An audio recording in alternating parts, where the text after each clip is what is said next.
श्री स्वामी समर्थ. सुमित्राबाई आज दुपारपासूनच खूप अस्वस्थ होत्या. घरातील कामात देखील त्यांचे लक्ष लागत नव्हते. नेहमी अगदी प्रेमाने सर्व काही करणारी आपली पत्नी इतकी अस्वस्थ झालेली पाहून शामराव देखील काळजीत पडले. खरं तर गेले 4 महिने या उभयंतांनी घरात काही गोडधोड केले नव्हते की कुणा नातेवाईकाकडे गेले नव्हते. सुमित्रा आणि शामराव हे सुखवस्तू कुटुंबातील जोडपे. लग्नाला 10 वर्ष होऊनही घरात पाळणा हालेना. अपत्यप्राप्तीसाठी नातेवाईकांनी थोरामोठ्यांनी सांगितलेल्या प्रत्येक गोष्टींची त्यांनी मनोभावे पूर्तता केली. शेवटी वर्तमानपत्रातील एका जाहिरातीकडे त्यांचे लक्ष वेधले. आता हा शेवटचा पर्याय म्हणून त्यांनी डॉक्टर पाटील यांच्याकडे उपचार करण्याचे ठरवले. आणि आश्चर्य म्हणजे अगदी पहिल्याच महिन्यात त्यांना गोड बातमी मिळाली. त्यांच्या आनंदाला पारावार राहिला नाही. मोठ्या कौतुकाने बाळाचे सर्व काही केले. स्वराध्य हा त्यांचा एकुलता एक मुलगा त्यांचे सर्वस्व होते. दोघांच्याही प्रेमात आणि संस्कारात स्वराध्य वाढत होता. शालेय व महाविद्यालयीन जीवनात तो एक हुशार आणि अष्टपैलू विद्यार्थी म्हणून सर्वांचाच लाडका होता. पुढे स्वराध्यने महाराष्ट्र लोकसेवा आयोगाची परीक्षा दिली आणि पहिल्याच प्रयत्नात तो गट अ अधिकारी झाला. सुमित्राताई आणि शामरावांना स्वराध्याचा फार फार अभिमान वाटत होता. त्याच्याच ऑफिसमधल्या एका सुंदर आणि गुणी मुलीशी त्याचे आधी प्रेम आणि मग लग्न ठरले होते. रेवती, स्वराध्याची होणारी पत्नी, ही देखील बुद्धिमान होती.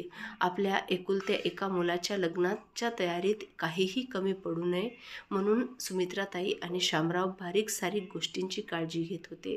सगळे काही सुरळीत चालू होते आणि अचानक एके दिवशी एका वाईट बातमीने सगळ्या आनंदावर विरजण घातले. रेवतीचे एका अपघातात निधन झाले.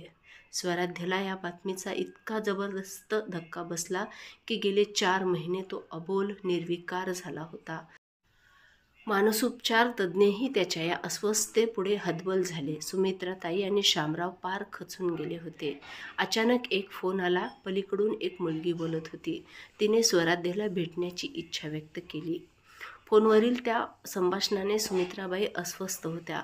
कोण असेल ही मुलगी? हिला स्वराध्याला का भेटायचं आहे? या विचाराने सुमित्राबाई बेचैन झाल्या होत्या आणि म्हणून सकाळपासूनच त्या अस्वस्थ होत्या. फोनवर सांगितल्याप्रमाणे ती मुलगी घरी आली.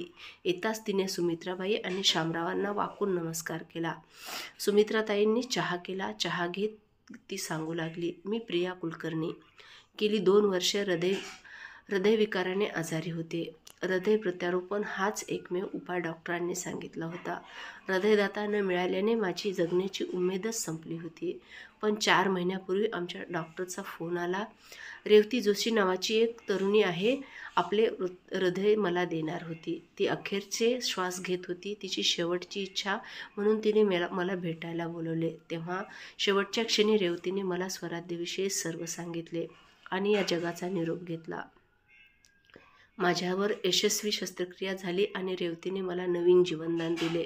खरं सांगू, त्या दिवसापासून माझे मन स्वराध्यला भेटण्यासाठी आतुर झाले आहे. कृपया मला त्याला भेटू द्या.